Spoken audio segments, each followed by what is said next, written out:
உலகை கற்போம். Hello everyone. Today we will discuss about the 10th standard English Unit-1 Prose, His First Flight, written by Liam O. Flaherty. இந்த கதையில் ஒரு இளம் seagull பறவை முதலாக அது எப்படி பறந்துச்சுங்கிற தருணத்தை பற்றின கதை தான் வந்து இங்கே கொடுத்துருக்காங்க. வாங்க மெயின் ஸ்டோரிக்குள்ளே போகலாம்.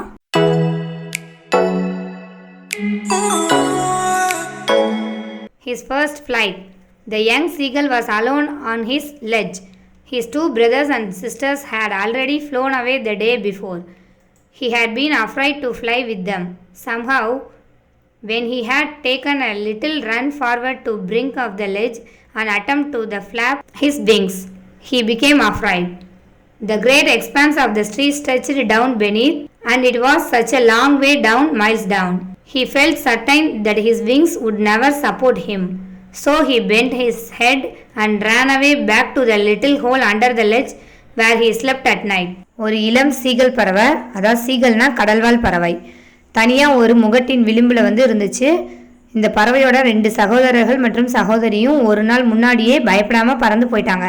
இந்த இளம் பறவை பறக்க முயற்சி செய்கிறதுக்கு பயந்துச்சு. அதோட ரெக்கைகள் அது பறக்க உதவாதுன்னு நினச்சிச்சு. இந்த பறவை வந்து பறக்க நினச்சி அந்த முகட்டோட விளிம்புக்கு வந்து கீழே பார்க்கும்போது அந்த தொலைவு வந்து சில மைல்கள் தூரம் வந்து இருந்துச்சு. அதனால் திரும்ப அது தூங்குற இடத்துக்கே போயிடுச்சு. நெக்ஸ்ட் பேராகிராஃப் பார்க்கலாம் வாங்க. Even when each of his brothers and his little sister, whose wings were far shorter than his own, ran to the brink, flapped their wings and flew away, he failed to muster up courage to take that plunge which appeared to him so desperate. His father and mother had come around calling to him shrilly, scolding him, threatening to let him starve on his ledge unless he flew away. But for the life of him, he could not move. இந்த பறவையோட கூட பிறந்த பறவைங்களோட ரெக்கையை compare பண்ணும்போது இந்த பறவைக்கு பெரிய ரெக்கை தான். ஆனாலும் இது வந்து பறக்கிறதுக்கு முயற்சி செய்யலை. அதோட அம்மா அப்பா பறவை பறக்க சொல்லி கத்தி கூப்பிடுது, திட்டுது. பறக்கலைன்னா உன்னோட லைஃப் வந்து இங்கேயே முடிஞ்சிடும்னு சொல்லுது. இதிலிருந்து கொஸ்டின் ஆன்சர் கேட்டிருக்காங்க, பார்க்கலாம் வாங்க. Why did the seagull fail to fly? Answer. The young seagull hesitated and feared to fly. He thought that his wings would not support him. Hence the seagull failed to fly. அதான் வந்து அந்த இளம் பறவை வந்து ஏன் வந்து பறக்கலைன்னு கேட்குறாங்க. அது வந்து அதோட ரெக்கை வந்து அதுக்கு பறக்கிறதுக்கு ஹெல்ப் பண்ணாது அப்படின்னு நினச்சி அது பறக்கலை. Second question, what did the parents do when the young seagull failed to fly? Answer. The young seagull's parents regularly taunted him for his cowardice and threatened to leave him alone starving at the ledge unless he flew away. அதாவது அந்த இளம் பறவை வந்து பறக்காமல் இருக்கும்பொழுது அதோட parents வந்து என்ன செஞ்சுது அப்படின்னு வந்து கேட்குறாங்க. நீ வந்து உன்னோட கோலத்தனத்தையும் பயத்தையும் விட்டுட்டு பறந்து வா, இல்லைன்னா உன்னோட லைஃப் வந்து இந்த மலை முகட்டிலே வந்து முடிஞ்சிரும் அப்படின்னு வந்து சொல்கிறாங்க. நெக்ஸ்ட் பார்க்கலாம் வாங்க.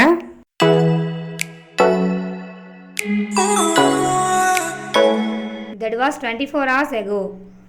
Since then nobody had come near him. The day before, all day long, he had watched his parents flying about with his brothers and sisters, perfecting them in the art of flight, teaching them how to skim the waves and how to dive for fish. He had, in fact, seen his older brother catch his first herring and devour it, standing on a rock, while his parents circled around raising a proud cackle. And all the morning, the whole family had walked about on the big plateau midway down the opposite cliff, laughing at his covered eyes. மற்ற பறவைங்க பறந்து 24 மணி நேரம் ஆயிடுச்சு. இந்த பறவை மட்டும் அந்த முகட்டிலே தனியாக இருந்துச்சு. இதுக்கு முதல் நாளில் அவங்க அம்மா அப்பா வந்து அந்த பறவைகளுக்கு பறக்கும் கலையையும் கடல் அலையில் வந்து எப்படி நீந்தணும்னு தண்ணீரில் எப்படி டைவ் அடிக்கணும்னு மீன் பிடிக்கிறதையும் வந்து சொல்லி கொடுத்ததை இது பார்த்துக்கிட்டே இருந்துச்சு. அப்போ ஒரு சகோதர பறவை வந்து ஒரு கடல்வாழ் மீனை பிடிச்சிக்கிட்டு ஒரு பாறை மேலே வந்து நின்றுச்சு. அதை பார்த்து அவங்க அம்மா அப்பா பறவை சந்தோஷத்தில் கெக்கரிச்சுது. காலை பொழுதில் இதை தவிர ஒட்டு மொத்த குடும்பமும் ஆப்போசிட்டில் உள்ள பீடபூமி நிலப்பரப்புக்கு போய் இதோட கோலத்தனத்தை பார்த்து சிரிக்கிற மாதிரி ஆசிரியர் சொல்கிறாரு. The sun was now ascending the sky, blazing warmly on his ledge that faced the south. He felt the heat because he had not eaten since the previous nightfall. Then he had found a dried piece of mackerel's tail at the far end of his ledge. Now there was not a single scrap of food left. He had searched every inch, rooting among the rough, dirty caked straw nest where he and his brothers and sister had been hatched. He even gnawed at the dried piece of eggshell. It was like eating a part of himself. சூரிய ஒளி அப்படியே increase ஆகிட்டு வர வர அந்த பறவையோட உடம்புல சுள்ளுன்னு பட ஆரம்பிச்சுது. அது ஏன்னு பார்த்தீங்கன்னா நாள் நைட்லேருந்து அது ஒன்றும் சாப்பிடல. அப்போது அந்த முகட்டு விளிம்பில் காஞ்சி போன ஒரு வகை மீனோட வால் மட்டும் கிடக்குது. அதோட கூட்டுக்கிட்ட ஒரு சிறிய உணவு கூட இல்லை. அந்த இடத்த சுற்றி சுற்றி பார்க்குது ஏதாவது இருக்குமான்னு. அப்போது அதோட அண்ணன் தங்கச்சி குஞ்சு பொரிச்ச முட்டை ஓடு தான் இருக்குது. பசியில் அதை சாப்பிட்டப்ப அதோட ஒரு பகுதியை சாப்பிட்ட ஃபீல் ஆயிடுச்சு. இதுலேருந்து கொஷின் ஆன்சர்ஸ் கேட்டிருக்காங்க, பார்க்கலாம் வாங்க. What was the first catch of the young seagulls older brother? Answer: the first catch of the young seagulls older brother was herring, a type of fish. அதாவது அந்த இளம் பறவையோட அண்ணன் பறவை இருக்குல்ல, அது என்னத்தை முதல்ல பிடிச்சிது அப்படின்னு கேட்குறாங்க. அந்த இளம் பறவையோட அண்ணன் ஹெர்ரிங் அப்படிங்கிற ஒரு வகையான மீனை தான் முதல்ல பிடிச்சிது. செகண்ட் கொஷின் பார்த்தீங்கன்னா, what did the young seagull manage to find in his search for food on the ledge? Answer: the young seagull manage to find a dried piece of mackerel's tail at the far end of his ledge. அதாவது அந்த இளம் பறவை உணவு தேடும்போது அது என்னத்தை கண்டுபிடிச்சதுன்னு கேட்குறாங்க. அது மேக்கரல் அப்படிங்கிற ஒரு வகையான மீனோட வால் மட்டும் காஞ்சு போய் கிடக்குது. அதை தான் அது பார்த்துச்சு. நெக்ஸ்ட் பார்க்கலாம் வாங்க.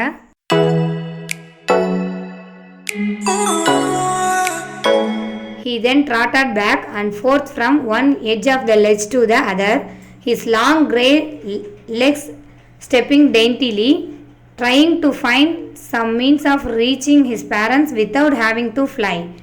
But on each side of him, the ledge ended in a sheer fall of precipice with the sea beneath, and between him and his parents there was a deep white crack. Surely he could reach them without flying if he could only move northwards along the cliff face. But then, on what could he walk? There was no ledge, and he was not a fly, and above him he could see nothing. The precipice was sheer, and the top of it was perhaps further away than the sea beneath him. அந்த பறவை முகட்டோட இந்த முகனையிலேருந்து அந்த முகனைக்கும் அந்த முகனையிலேருந்து இந்த முகனைக்கும் காலால் குதிச்சு பறக்காமல் தன்னோட குடும்பத்தோடு போய் சேர்ந்துட முடியுமான்னு பார்த்துச்சு. அப்போது எந்த சைடுமே போக முடியல. ஏன்னா அது ரொம்ப ஆழமாகவும் தூரமாகவும் இருந்துச்சு. பறக்காமல் அவங்க அம்மா அப்பாவை போய் அடைய முடியாது. அப்போவும் அது பறக்கவும் இல்லை. He stepped slowly out to the brink of the ledge and standing on one leg with the other leg hidden under his wing, he closed one eye, then the other, and pretended to be falling asleep. Still they took no notice of him. He saw his two brothers and his sister lying on the plateau dozing, with their heads sunk into their necks. His father was preening two feathers on his white back. Only his mother was looking at him. She was standing on a little high hump on the plateau, her white breast thrust forward. Now and again she tore at a piece of fish that lay at her feet, and then scraped each side of her beak on the rock. The sight of the food maddened him. How he loved to tear food that way, scraping his beak now and again to wet it. He uttered a low cackle.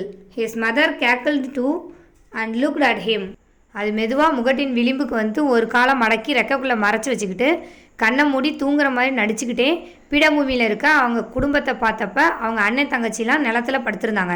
அவங்க அப்பா அவரோட அழகுனால முதுக சொரிஞ்சிக்கிட்டு இருந்தார். அவங்க அம்மா பறவை மட்டும் இந்த இளம் பறவையை பார்த்துட்டே இருந்துச்சு. அப்போ அம்மா பறவை பீடபூமியில் கொஞ்சம் ஹைட்டில் ஒரு மீனை காலில் வச்சுக்கிட்டு இளம் பறவையோட கண் பார்வையில் படும்படி இருக்குது. அந்த இளம் பறவைக்கு பசி வெறியை உண்டாக்குது. இளம் பறவையும் கெக்கரிக்குது, தாய் பறவையும் கெக்கரிக்குது.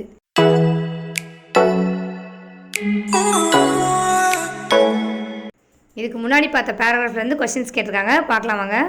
What did the young bird do to seek the attention of his parents? Answer. The young bird stepped slowly out to the brinks of the ledge and standing on one leg with the other leg hidden under his wing. He closed one eye, then the other, and pretended to be falling asleep. He would trot back and forth from one end of the ledge to the other, his long grey legs stepping daintily to seek the attention of his parents. அதாவது வந்து அந்த இளம் பறவை வந்து அவங்க அம்மா அப்பா பறவையோட கவனத்தை வந்து திருப்புறதுக்காக என்ன பண்ணுச்சுன்னு கேட்குறாங்க. அந்த மலை முகட்டோட விளிம்புக்கு வந்து ஒரு காலை மடக்கி ரெக்கைக்குள்ளே வச்சுக்கிட்டு ஒரு கண்ணை மூடி அப்புறம் இன்னொரு கண்ணையும் மூடிட்டு அது வந்து தூங்குற மாதிரி நடிச்சிச்சு. அப்போ தான் வந்து அவங்க அம்மா அப்பா கவனத்தை திருப்ப முடியுங்கிறதுக்காக. செகண்ட் கொஸ்டின் பார்த்தீங்கன்னா, what made the young seagull go mad? Answer, the young seagulls mother tore at a piece of fish that lay at her feet and then scraped each side of her beak on the track. The sight of the food on the mother's beak maddened the young seagull. அதாவது அந்த இளம் பறவை வந்து பைத்தியமாகறதுக்கு வந்து என்ன நடந்துச்சு அப்படின்னு கேட்குறாங்க. அந்த இளம் பறவையோட அம்மா வந்து என்ன பண்ணுச்சுன்னா, அந்த பீடபூமியோட கொஞ்சம் உயரமான இடத்துக்கு வந்து அதோட காலில் வந்து ஒரு மீனை வச்சு 2-3 கிழிச்சிக்கிட்டு அந்த இளம் பறவையோட கண்ணில் படுற மாதிரி நின்றுச்சு. அதை பார்த்தோன்னே அந்த பறவைக்கு வந்து பசி வெறி எடுத்துருச்சு. நெக்ஸ்ட் பார்க்கலாம் வாங்க.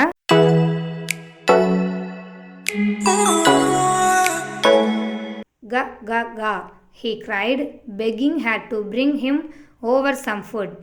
Galu ah, she screamed back mockingly, but he kept calling plaintively, and after a minute or so, he uttered a joyful scream. His mother had picked up a piece of fish and was flying across to him with it. He leaned out eagerly, tapping the rock with his feet, trying to get nearer to his as she flew across. But when she was just opposite to him, abreast of the ledge, she halted, her legs hanging limp, her wings motionless, the piece of fish in her beak almost within reach of his beak. He waited a moment in surprise, wondering why she did not come nearer, and then, maddened by hunger, he dived at the fish. With a loud scream, he fell outwards and downwards into space. His mother had swooped upwards. As he passed beneath her, he heard the swish of her wings. இளம் பறவை அழுகையோட வந்து அவங்க அம்மா கிட்ட சாப்பாடு கொடுக்க சொல்லி கேட்டுச்சு. ஆனால் அவங்க அம்மா சாப்பாடு தரல, அப்படியே மேலையும் கீழையுமா சுற்றிக்கிட்டே இருந்துச்சு.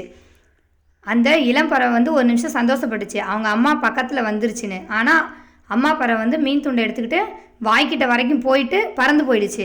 ஏன் கொடுக்கலன்னு நினச்சி அதுக்கு பைத்தியமே பிடிச்சிருச்சு. அது மீனோட வாசனை மற்றும் பசியில் வந்து முகட்டில் இருந்து பலத்த சத்தத்தோட கீழ் நோக்கி விழுந்துருச்சு. அப்போது அவங்க அம்மா வந்து ரெக்கையை விரித்து மேலே பறந்து வா அப்படின்னு சொல்கிறாங்க. இதுலேருந்து கொஷின் ஆன்சர்ஸ் கேட்குறாங்க, வாங்க பார்க்கலாம். Why did the young bird utter a joyful scream? Answer, the seagull was quite hungry and yearned for food. When he saw a piece of fish in the beak of his mother, the sight was quite tempting and suddenly dived at the fish, forgetting that he did not know how to fly, and uttered a joyful scream, failing outwards and downwards into space. அதாவது அந்த இளம் பறவை வந்து ஒரு நிமிஷம் வந்து சந்தோஷப்பட்டுச்சு. ஏன்னு கேட்குறாங்க. அது வந்து ரொம்ப பசியோடு இருந்துச்சு இளம் பறவை. அவங்க அம்மா வந்து அதாவது அதோட அழகால வந்து மீன் துண்டை வந்து எடுத்துக்கிட்டு வராங்க. சரி நம்மளுக்கு தருவாங்க அப்படின்னு நினச்சி அது சந்தோஷமாக இருந்துச்சு. ஆனால் அவங்க அம்மா தரல. அந்த பறவை கிட்ட போய் மேலையும் கீழையுமா ரவுண்ட் அடித்து பறந்துக்கிட்டே இருந்துச்சு. Second question, did the mother bird offer any food to the young bird? Answer, yes, the mother bird offered a piece of fish to the young bird. அதாவது அவங்க அம்மா பறவை வந்து இளம் பறவைக்கு வந்து ஏதாவது ஃபுட்டு வந்து தர வந்துச்சா அப்படின்னு வந்து கேட்குறாங்க. ஆமாம், அது வந்து அந்த இளம் பறவை பக்கத்தில் வந்து அந்த மீன் துண்டை காமிச்சிக்கிட்டே வந்து பறந்துக்கிட்டு இருந்துச்சு. நெக்ஸ்ட் பார்க்கலாம் வாங்க.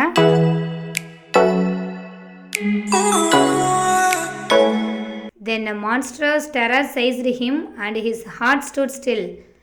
He would hear nothing, but it only lasted a moment. The next moment, he felt his wings spread outwards. The wind rushed against his breast feathers, then under his stomach and against his wings. He would feel the tips of his wings cutting through the air. அதுக்கப்புறம் ஒரு பயங்கரமான நிகழ்வு நடந்துச்சு. என்னன்னு பார்த்தீங்கன்னா, அடுத்த கணமே அதோட சிறகுகள் வந்து விரிஞ்சு பறக்க ஆரம்பித்ததை அது உணர்ந்துச்சு. He was not falling headlong now. He was soaring gradually downwards and upwards. He was no longer afraid. He just felt a bit dizzy. Then he flapped his wings once and he shot upwards. He uttered a joyous scream and flapping them again, he shot higher. He raised his breast and banked against the wind. Ga ga ga, ga ga ga, howl ah. His mother swooped past him, her wings making a loud noise. He answered her with another scream. Then his father flew over him screaming. Then he saw his two brothers and sister flying around him, soaring and diving. Then he completely forgot that he had not always been able to fly and commenced to dive and soar, striking shrilly. அந்த இளம் பறவை பார்த்தீங்கன்னா கீழே விழலை, படிப்படியாக சிறகடிச்சு பறந்துச்சு. பயம் வந்து அதுக்கு போயிடுச்சு. இளம் பறவைக்கு லைட்டாக தலை சுற்றுற மாதிரி இருந்துச்சு. உடனே தன் ரெக்கைகளை அசைச்சு மேலும் வந்து உயரத்தில் சந்தோஷமாக காற்றை எதிர்த்துக்கிட்டு பறந்துச்சு. தாய்ப்பறவை சத்தம் போட்ட உடன் தந்தை மற்றும் சகோதர சகோதரி பறவைலாம் வந்து கூட வந்து எல்லாம் பறந்துச்சு. அப்புறம் இளம் பறவை நம்மளால் பறக்க முடியலங்கிறதையே மறந்துடுச்சு. அதுவும் வந்து டைவ் அடித்து உயரமாக பறந்து போச்சு. இதுலேருந்து கொஸ்டின் ஆன்சர்ஸ் கேட்டிருக்காங்க, பார்க்கலாம் வாங்க. First question, how did the bird feel when it started flying for the first time? Answer, the bird was seized with fear for a moment and could feel the tips of his wings cut through the air. The next moment he was fearless, though felt a bit dizzy, flapped his wings to soar up and down with a joyous scream. அதாவது வந்து அந்த இளம் பறவை வந்து first time பறக்கிறதுக்கு start பண்ணோட்டி வந்து எப்படி feel பண்ணிச்சு அப்படின்னு கேட்குறாங்க. அது வந்து அந்த மீனுக்காக மேலேருந்து மலைமுகட்டிலேருந்து கீழே விழுந்தோட்டி டக்குன்னு அப்படியே அவங்க அம்மா பறவை பறன்னு சொன்னோன்னே பறந்துச்சு. பறந்தோட்டி அதை அப்படியே காற்றை கிழிச்சிக்கிட்டு பறந்து அதுக்கு பயங்கிறதே வந்து சுத்தமாக போயிடுச்சு. மேலேயும் கீழேயும் சிறகை அடிச்சுக்கிட்டு நல்லா என்ஜாய் பண்ணி பறந்துச்சு. Second question, what did the young bird's family do when he started flying? Answer, the family saw the young seagull making his first flight and floating on the ocean. They flew and landed on the water just ahead of him. They were beckoning on to him with a shrill voice. They were praising and rewarding him by offering scraps of fish to him. அதாவது வந்து அந்த இளம் பறவை வந்து first பறந்தப்ப அதோட family வந்து என்ன பண்ணுச்சு அப்படின்னு கேட்குறாங்க. அந்த இளம் பறவை வந்து பறக்க ஆரம்பிச்சோட்டி அந்த கடலுக்கு மேலே வந்து அது வந்து ஃபஸ்ட்டு காலை வச்சு நின்றுச்சு. அப்புறம் அதோட வயிறு வந்து அப்படியே மிதந்துச்சு. அவங்க அப்பா பறவை சகோதர சகோதரி பறவை எல்லாம் வந்து ஒரே கூச்சல் இட்டுக்கிட்டு எல்லாம் அதை வந்து பெருமையாக பாராட்டுற மாதிரி அது கூட எல்லாம் என்ஜாய் பண்ணி பறந்துச்சு.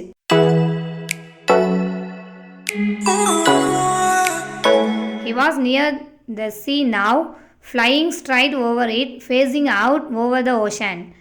He saw a vast green sea beneath him, with little ridges moving over it. He turned his beak sideways and crowed amusedly. His parents and his brothers and sisters had landed on this green floor in front of him. They were beckoning to him, calling shrilly. He dropped his legs to stand on the green sea. His legs sank into it. He screamed with fright and attempted to rise again, flapping his wings. But he was tired and weak with hunger, and he could not rise exhausted by the strange exercise. His feet sank into the green sea, and then his belly touched it, and he sank no further. He was floating on it, and around him his family was screaming, praising him, and their beaks were offering him scraps of dogfish. He had made his first flight. இளம் பறவை கடலுக்கு மேலே பறக்குது. கீழே பார்த்தா ஒரே பறந்து விரிந்த கடல். அது சின்ன சின்ன முகடெல்லாம் கடந்து பறந்துச்சு. அந்த பறவை வந்து கடல் தண்ணியில் இறங்கும்போது காலை கீழே வச்சப்போ கால் மூழ்குச்சு. அப்போது அலறல் சத்தத்தோட வயிறு வந்து தண்ணியில் நனைஞ்சப்போ மிதக்க ஆரம்பிச்சிச்சு. குடும்ப பறவைகள் எல்லாம் சந்தோஷத்தில் வரவேற்றாங்க. அப்போது அதுக்கு கடல் நாய் கறி துண்டு வந்து சாப்பிட கொடுத்தாங்க. இதுவே இந்த கதையோட டைட்டில் ஹிஸ் ஃபர்ஸ்ட் ஃப்ளைட்டு. அதாவது இந்த பறவையோட முதல்ல பறந்த அனுபவம்னு சொல்லி ஆசிரியர் இந்த கதையை முடிக்கிறார். About the author, Liam O'Flaherty 1896 to 1984 was an Irish novelist and short story writer and a major figure in the Irish literary renaissance. He was a founding member of the Communist Party of Ireland. A native Irish speaker from the Gaelic, O. Flaherty wrote almost exclusive in English except for a small number of short stories in the Irish language. He spent most of his time in traveling and lived comfortably and quietly outside the spotlight. அதாவது இவர் ஒரு Irish நாவலாசிரியர் மற்றும் சிறுகதை எழுத்தாளர். இவர் Irish இலக்கிய மறுமலர்ச்சியின் முக்கிய நபராக இருந்தார். இவர் அயர்லாண்டோட கம்யூனிஸ்ட் கட்சியின் நிறுவன உறுப்பினராக கூட இருந்தார். இவர் ஐரிஷ் மொழி இல்லாமல் இங்கிலீஷ்லேயும் சிறுகதைகள் எழுதியிருக்காரு. இவர் பெரும்பாலான நேரத்தை பயணத்திலேயே செலவழித்தார். இவர் அமைதியான மற்றும் கவனத்தை ஈர்க்கக்கூடிய வகையில் வாழ்ந்தார். வாங்க நெக்ஸ்ட் கிளாசரி பார்க்கலாம்.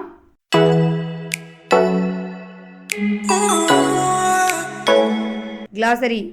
லெட்ஜ் விளிம்பு, ஸ்ரிலி சத்தம், ஹெர்ரிங் ஒரு வகையான சில்வர் கலரில் உள்ள கடல் மீன், டிவோர் தின்னும், கேக்கிள் கொக்கரிப்பு, மேக்கரல் காணாங்கெழுத்தி மீன், நா கடிக்கவும், ட்ராட் குதித்து குதித்து, ப்ரிசிபைஸ் சாய்வு, வெட் கூர்மைப்படுத்து, ப்ரீனிங் முன்கூட்டியே, பிளைன்டிவ்லி துரதிர்ஷ்டவசமாக, ஸ்வூப் சுழல், பெக்கனிங் அழைப்பு.